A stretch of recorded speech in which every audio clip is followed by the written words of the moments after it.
बिस्मिल्लाहिर्रहमानिर्रहीम, अस्सलाम वालेकुम। मैं हूं जैस्मीन मंजूर और आप देख रहे हैं प्रोग्राम बस बहुत हो गया। जंग हो रही है, लेकिन किस चीज़ की? मेयर कराची कौन होगा? क्या इख्तियारात होंगे या नहीं होगा? उसके साथ साथ कराची बना एक कचरे की बाकायदा जिसे कहते हैं कुंडी, और जगह जगह कचरा, कचरे के अलावा ढेर, सड़कें। पीपल्स पार्टी कहती है कि उन्होंने काम किया, कुछ थोड़ा बहुत काम नजर आया, लेकिन क्या वो बल्दियाती इंतखाबात के लिए था? क्या पाकिस्तान पीपल्स पार्टी को मिलने वाला मैंडेट और जमात इस्लामी को मिलने वाला मैंडेट एक जगह होगा, या उसके साथ साथ जमात इस्लामी और तहरीक इंसाफ में जो गुफ्तगू का आगाज हुआ है वो किसी करवट बैठेगा?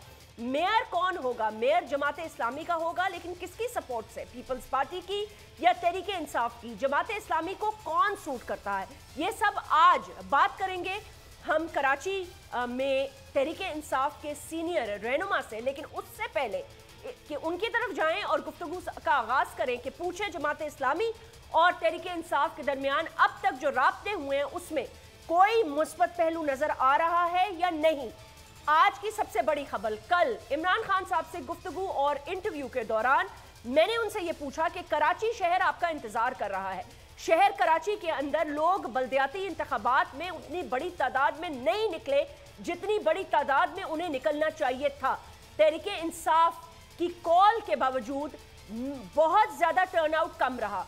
शहर कराची के अंदर इमरान खान की अपनी जाती प्रेजेंस ना होने की वजह क्या है? उन्होंने वादा किया कि कराची आएंगे ठीक होने के बाद, और उसके साथ साथ सिंध और कराची और हैदराबाद में वो अपने वोट बैंक को मजबूत करेंगे। लेकिन बल्दियाती इंतखाबात के हवाले से बड़ी खबर में खान साहब ने क्या कहा, जरा सुन लीजिए।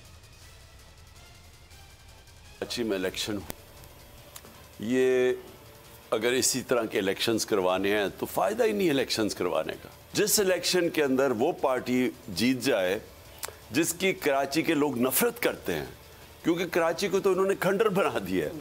कराची के लोग तो सबसे ज्यादा शऊर वाले लोग हैं, तो कराची क्योंकि उनकी बड़ी पॉलिटिकल लोग हैं, या वह पश्तून है जो अक्सरियत है, मैं कराची की बात कर रही हूँ, उर्दू स्पीकिंग है, उनमें बड़ा शऊर है, तो वो कैसे पीपल्स पार्टी को इलेक्ट कर सकते हैं? तो ये तो एक पूरा एक पुलिस, एडमिनिस्ट्रेशन, धांधली, इलेक्शन कमीशन, ये मिलके ये मजाक किया है। ये इलेक्शन नहीं है और होना भी नहीं चाहिए, इसको अनाल कर देना चाहिए, क्योंकि ये पब्लिक रिप्रेजेंट ही नहीं करता पब्लिक ओपिनियन।